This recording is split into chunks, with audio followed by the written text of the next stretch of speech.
Deals with Heels, where female entrepreneurs thrive. I'm Deborah. And I'm Christina. We are your hosts. Welcome to the studio. Welcome.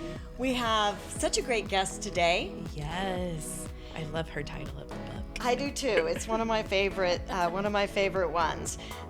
Georgia is the founder and CEO of Daily Dose Wellness, a corporate wellness company providing virtual wellness breaks to give employees the time needed to prevent burnout and promote positive mental health. She's the author of You're Not Lazy. She takes a deep dive into the impact of self-talk on our self-esteem and how we can reframe self-talk to boost confidence and live a successful life. Georgia is a native to New Jersey, and she holds a bachelor's degree in marketing from the University of Scranton and a master's in business administration, or an MBA, from Boston University. She is trained in Reiki and has traveled to 32 countries and hopes to travel to 37 by the end of 2024. She loves yoga and human design. Please welcome to the program, Georgia Homsany. I am so excited. Hi, ladies. Thank you for Hi. having me. We are so excited that you are able to be a guest on the show. Thank you. I love those green chairs too. I don't know if listeners can see what I'm looking at, but those are fabulous. Yes. We like them too, and we they're bigger than you think they are, and so getting situated in them sometimes is a thing for both of us. We were just talking about, we love the title of your book, and I'm curious how you came up with it, and what the phrase means to you, because I'm sure it doesn't really mean you're not lazy, literally. I mean, there's a metaphor in there somewhere. So, okay, let's get into it, shall Okay. we? So I will say, I didn't have, 2 years ago, I never had an intent to write a book. So what inspired me writing a book is I was listening to friends of mine talk down on themselves, whether it's, oh, I'm an old lady, or I'm so lazy, I didn't go to the gym, or I just laid in bed all day on a Sunday, whatever it was. And I was constantly saying to them, you're not lazy, you just had a day off, you just relaxed today. And it was bothering me so much that I felt like there was this message to get out there. And so that's where I thought of the title first, and then said, let me start writing, because I feel like this is an important message. But this was only, less than 2 years in the making, I'd say. It was never, the game plan. It was just kind of a message that I wanted to get out, that was inspired by people that I knew that are definitely not lazy, but we make ourselves feel bad because whether it's society or whatever the norms going on in each of our lives, we put all this added pressure. And this is why mental health issues are rising, and people are just up and quitting their jobs because they can't handle things anymore. So it's creating a lot of issues. So my point in writing the book was really just to bring awareness to this subject of self-talk and how it impacts us, because I think a lot of us do it without even realizing it. Oh, I feel attacked. I'm just kidding. I get on to her about a lot about this. So I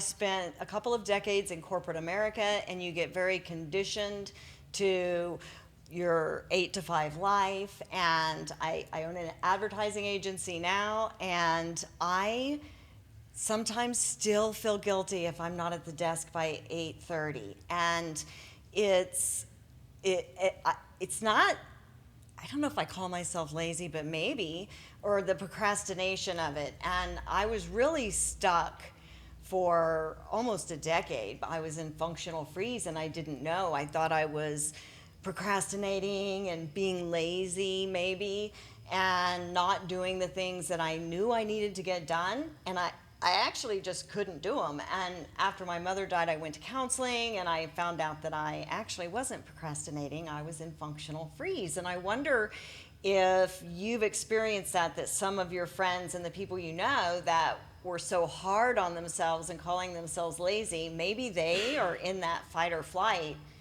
but they're like me. I was the deer. And so I wasn't able to stop being lazy. It felt like I was being lazy almost because I couldn't do it. But Right. yeah. So let me ask, because that's a great point, and I'm glad that you recognize that, when you were able to connect those dots, did it still make you feel lazy, or did you think about that in a different light?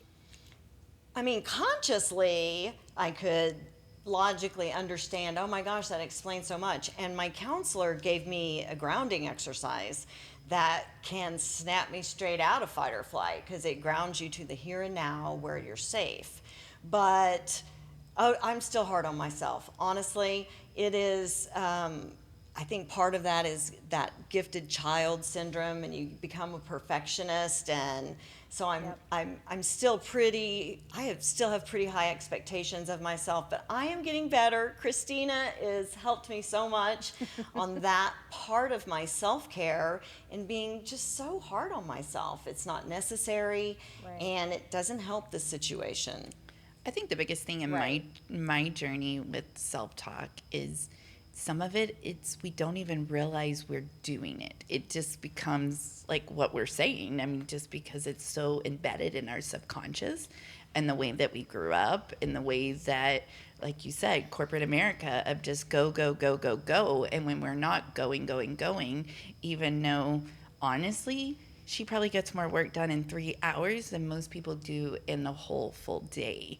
And when she started recognizing that and giving herself grace, like, she likes being up late at night and doing her thing. That's fine. Don't rush to the office at 8 a.m. Like, give yourself grace. And that's a big thing. That was one of my first things I had to realize is I cannot work the 60-hour weeks anymore. It was not mentally, not physically good for me anymore to work the 60 and 70-hour weeks if I'm going to be the best mom I can be the best human I can be. Putting work before everything else was just not okay. Well, and for me, I'm in a different stage in my life. My kids are all grown. And so now I do work long hours, but I'm doing that by choice, and I'm doing it for my own businesses, and I'm doing it what I love to do. I'm on my soul path. I'm loving life. And so it's not so hard for me, and it's hard to switch from business analytical mode to creative mode, and I make my own creative for ad campaigns, and so it's important that I am able to get that done. And sometimes I have to be disconnected from the business of the day, and so I do a lot of that in the evening. The issue was always that I was up last night doing prep work for today's recording sessions, and I was up until 10:30. And it's when I have to get up really early the next day that it becomes an issue if I have to do that very often. So, and that's the time when I felt like the anxiety of I'm not at work when I'm supposed to be. And I'm the boss. I'm in charge. And I was just going to say, aren't you the boss? Don't you get to decide I do. what those hours are? I mean, that's why I became an entrepreneur. Yes. To have that flexibility. Well, and see, I knew. Well, like, that's. Go ahead. That is Go such a, yes, it's ridiculous. I know it's ridiculous, but that is how conditioned I am and how critical I was at myself during that time frame. So, and it truly goes back to just being programmed. Like, you are, and it's reprogramming that subconscious of filling it up with something different, and it's Exactly. hard. We have to do it every day. I'm getting better. Exactly. You just nailed the whole book, because the first step is having the awareness, but then once you know, I mean, change is really difficult. So I still, even though I know these things, I have to practice it with my own self. I mean, there's certain things I don't do anymore. Like, I won't talk down on myself physically. anything like that women tend to do, because we're always comparing ourselves to other people or what we see, in the modeling industry. I won't do that anymore. But there's other things I quote unquote beat myself up over as an entrepreneur, and I should be at this point, even though I literally dedicated a chapter that says quit shoulding yourself, where, I should really do this. You're the boss, and you're even shoulding yourself to say, well, I should really be in at this time. You were working till 10:30. Why? Why should you be in early? Now, if you have to be, that's fine, but then that hopefully feels okay to you because you're going in for a certain reason. But if you thrive in the evenings, then yes, maybe your work schedule is you sleep in, that way you're waking up energized, and you kind of have that thrive era at the end of the day, because everyone's different, and you get to make that up. I have been able to sleep later a little bit. I'm 57, and you just can't sleep late when you get old. It's so hard to sleep late. You really get conditioned, and so I naturally wake up at about 5:30. But I've been able on days, especially at the end of a long week, I've been able to sleep, till maybe 7:30 or 7, and that's pretty good for me. And I have been working on that. And I do conscious self-talk, and one of the things I wanted to talk about with you is the positive side of self-talk. Self-talk was really important in healing my childhood trauma.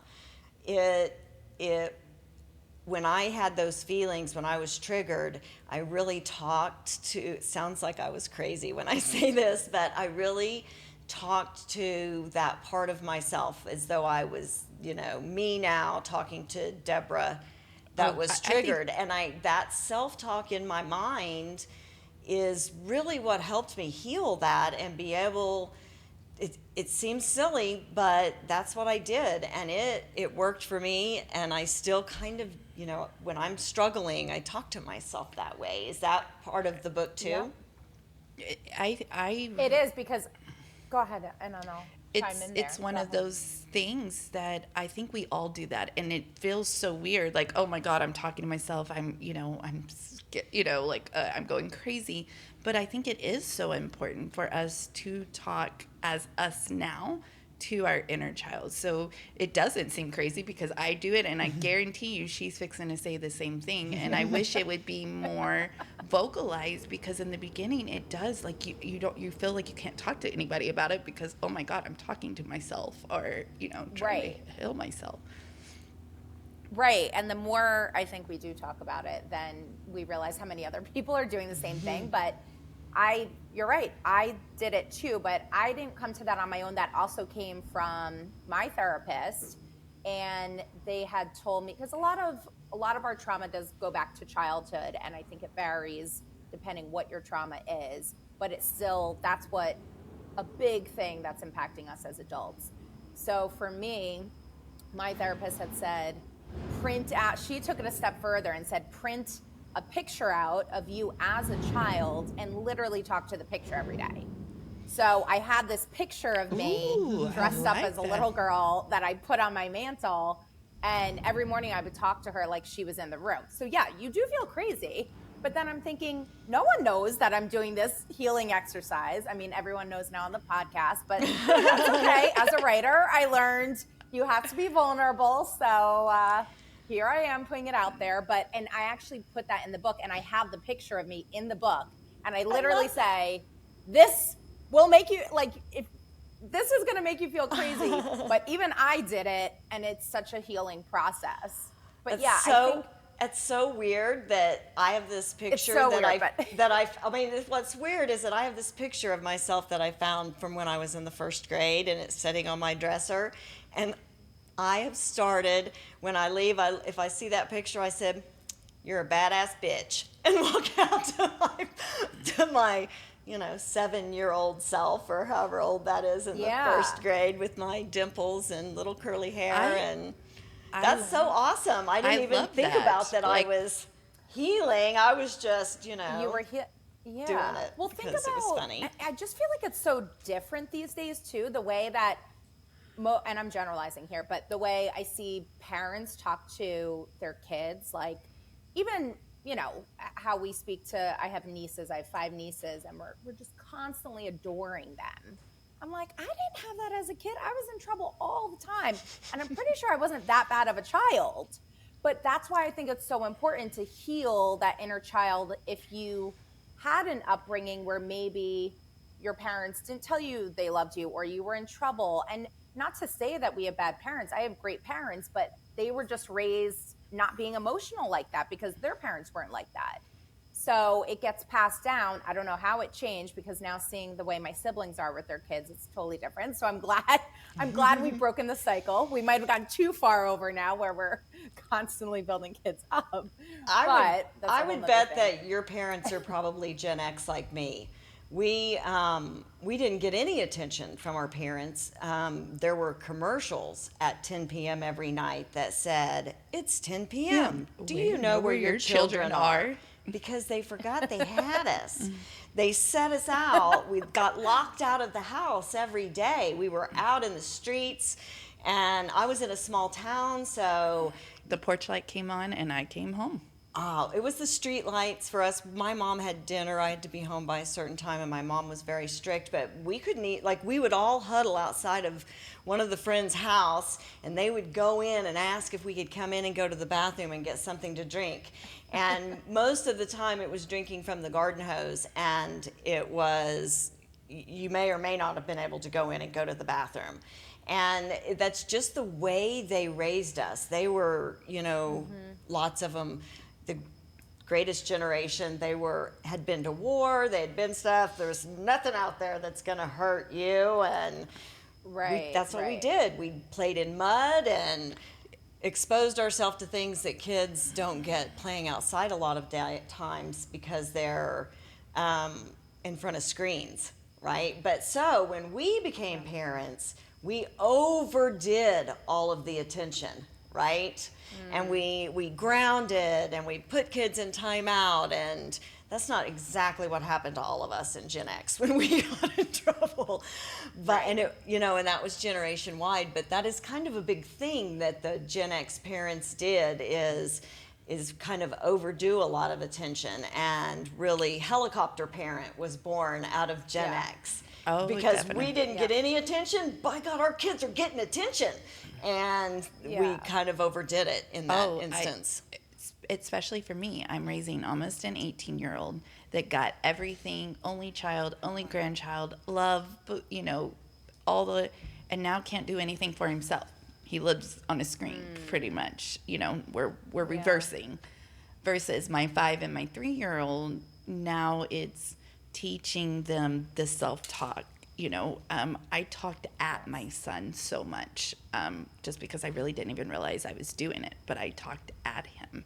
So now having to rebuild these relationships so my grandkids won't experience that as well because of that intergenerational trauma. So even for him and his self-talk, having these conversations with him now, it's totally different. I was an explainer parent. You know, no, we don't do that, and here's why. Even if they couldn't really understand, I mean, I put it in those terms, but my oldest daughter, my biological daughter, is a doctor now, and she's like, yeah, not very many people are like that. You always explained everything to me, and I did it all 5. I raised 5 kids, and I had that kind of, I explained. That's what I did. I taught, and everything was a learning experience. I think that's smart. That way they don't think you're just being a quote unquote mean parent just for the sake of it, but they understand why you're I think doing it's what you're doing. I think it's human nature to treat our children kind of the way we wanted to be treated. That's why we overdid attention to our kids. And for me, I'm a lifelong learner. I'm a super nerd. And so I when I was a kid and I got in trouble, I wanted to know why. I wanted to know why about everything. And so I fulfilled that with my kids, whether they wanted to know why or not. One of the things I found really interesting, Georgia, when I read your bio and looked on your website and researched your book, there was a term that you used that I wasn't familiar with, and it was yoga psychology. Tell me what that is. Tell us a little bit about that. She loves somatic yoga, and I live for somatic yoga. I'm really interested in what that is. Sure. So when I started the business, someone had introduced me to this yoga teacher, and she did a lot of classes on things like shadow work and the inner critic and healing that child. So that's where I learned a lot of these principles and kind of the trauma that we have and how we can overcome it. The course was called Yoga Psychology. She offered yoga classes, but they were almost two separate pieces in a way, but I think they go together. I didn't do the yoga part of it at that time. I love yoga now, but I was so fascinated by the psychology of things. And that's really what started not my healing journey. It started my journey on wanting to learn more to help others heal. So I feel like I've kind of been on my healing journey for probably over a decade now, but I'm like you, Deborah, I want to continuously learn. And so there were new things that were coming up, like, shadow work I hadn't really heard of before, healing the inner critic. I had kind of felt like a perfectionist before, but how do we start to move past this? And it is a continuous thing we have to do day in and day out, and our words are what affects our thoughts and how we feel about things. So everything's interconnected. But if we can start changing our words, then over time, our brain listens to what we're saying, and then it'll adopt the new thoughts, even if we don't believe it at first. Well, and there's a reason they call it spelling, because words are powerful. They have meaning and they have power, and it's important the ones that you use have meaning. And when you're in a discussion with someone, even in a disagreement, or if you're getting along, and their words, sometimes people are so nonchalant with what they say, and they don't understand how much power that they really have. Part of the reason why I found that so interesting is I listen to a lot of lectures by Sadhguru, and he is a spiritual guru. He definitely is Hindu-based, although he would say Hindu's a region of land and it's not a religion. But he talks about yoga, but he talks about it not in the sense of doing what we all think of, yoga routines and stretching and breathing. For him, yoga is simply coming together. So this is yoga. Sitting by yourself is yoga. Being one with the earth is yoga. Mm-hmm. And I have never heard of a yoga instructor that had that spiritual section to it. And I find that so interesting, and I wonder if they have that here somewhere. But his philosophy really covers a lot of that. He doesn't spend a lot of time in yoga positions. He goes, yoga is not putting your head here and you're this, and that's not yoga. Yoga simply means coming together, people, ideas, even coming together with yourself and coming together with the spirit world and those things. Even the just child's pose or anything like that. Like, I love somatic yoga because to me it helps me release, and I don't really do so much of the stretching. It's just the very long, but also I'm processing my trauma as I'm doing it. Like, I'm listening to meditations as I'm doing it. And sometimes I start crying like a baby, when I'm releasing some of that trauma. And that's what I like so much about the somatic yoga. And I think Sadhguru would say that that's great, but he would want you to shut the music off and do it in silence. Because he's like, no, because now you've added influence into the coming together that you're having. Well, it's but more it's of not just for the everybody. High frequency. Like, it's not necessarily like music. It's more of the like high my heart chakra, or just those types. But I don't know that the way he says to do it is. I think it's important you find how it works for you, and if that works for you, then you should keep doing it. But for him, he's very everyone's telling you to do this and put this in your mind and think this way, and what I am telling you to do is shut up. It's like this Indian guru, elderly man telling you to shut up. Well, and I think it's probably a lot easier for someone that's been practicing their whole life, right? Because Yes. I think a lot of people struggle with meditation because we can't quiet our minds, right? There's so many different stimulation things going on, so many messages we're getting in a given day, that I tell people, if you're going to meditate, do a guided meditation. So you're listening to someone else. It at least distracts you from the thoughts that are going on in your mind if you're able to listen to someone's voice or listen to music. And I try and tell people, do it first thing in the morning before your day gets going. And then there's too many things going on that you have to do, because it is hard to concentrate and it's hard to be silent. And I envy people in other countries that probably their culture is a bit different and they prioritize their self-care and their mental health. And I was in Bali earlier this year, and they start their day with an offering, and they all just seem so happy. And I'm thinking, I'm in this country and it's poor around me. I could see that it's, not a rich country by any means. And then you compare it to America, which, a lot of us have money to do whatever we want to do, and we're just miserable. So something's not adding up here. And, I do talk about that in the book, but I remember asking a local when I was there, I said, are most people in Bali happy? Would you say they're happy? Because he seems so happy. And he's like, oh yeah, we're very much a happy people. But they just live a simple life, and they put so much into their spirituality and just giving gratitude for what they do have instead of looking at everything they don't have. But yeah, I envy their way of life to an extent, and would love if more of us had that inner peace. But it's tough because we essentially have to rewire ourselves and then look at all of the inputs coming into our lives on a daily basis. I mean, it's hard to have inner peace if you're watching the news all day, you're scrolling social media. There's, I'm sitting here and there's construction going on outside, and anytime I have the door open, I'm like, I hate that noise.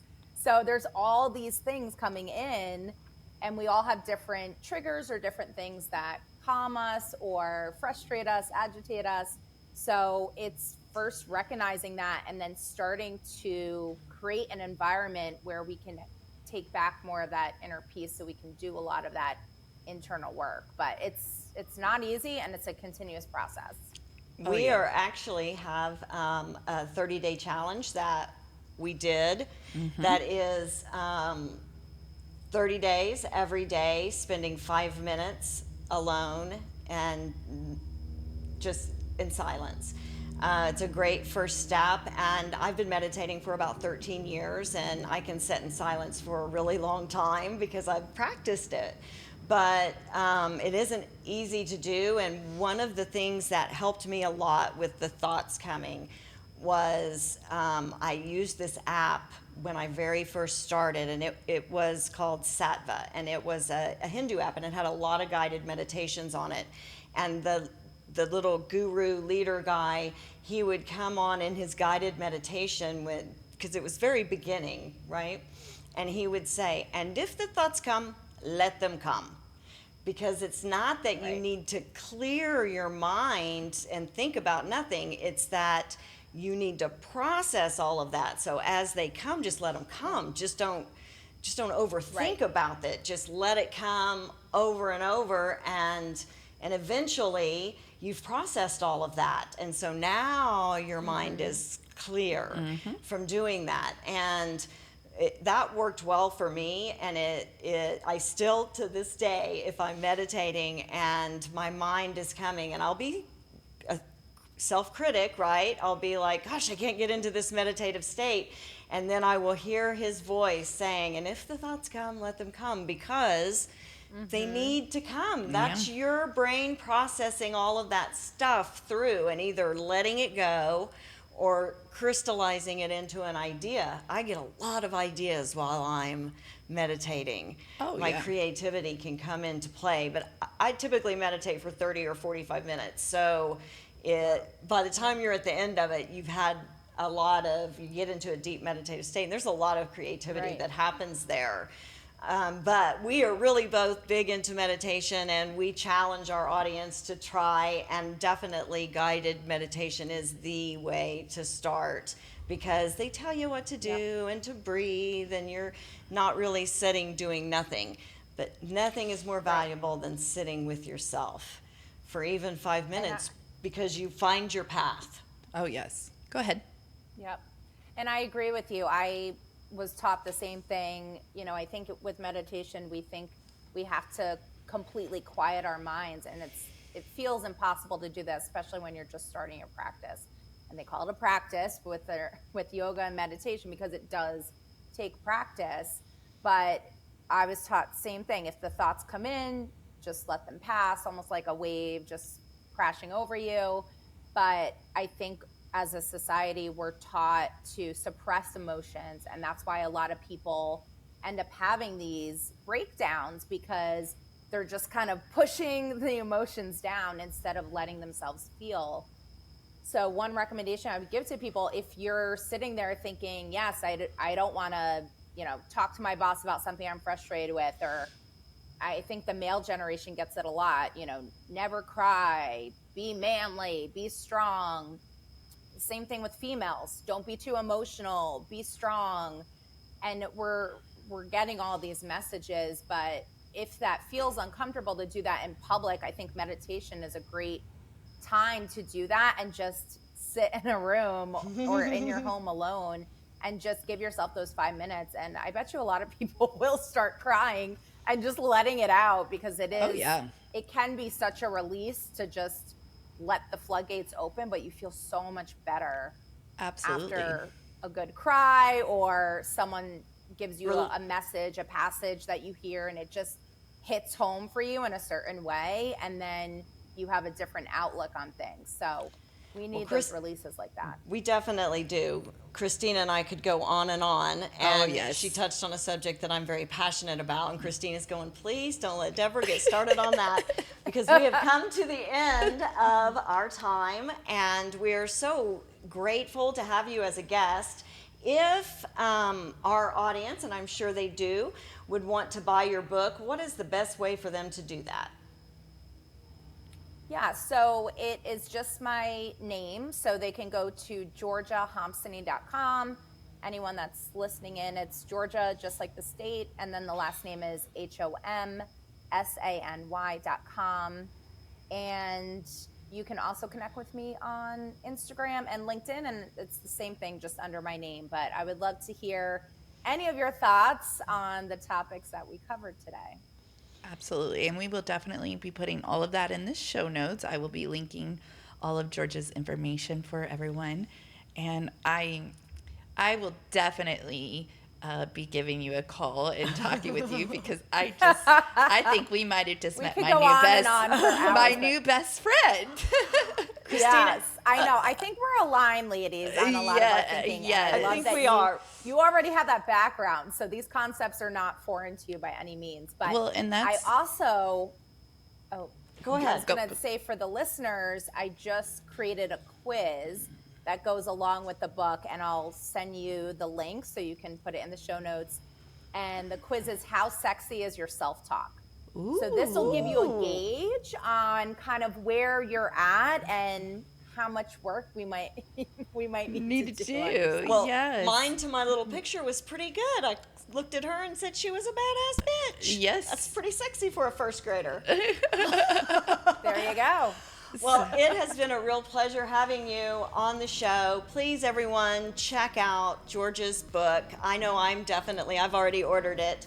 And I am excited to finish and read it. And thank you so much for being on the show. Thank you, everyone, for listening. Please like, share, subscribe to our podcast. We love your support, and we will see you next time. And we're out.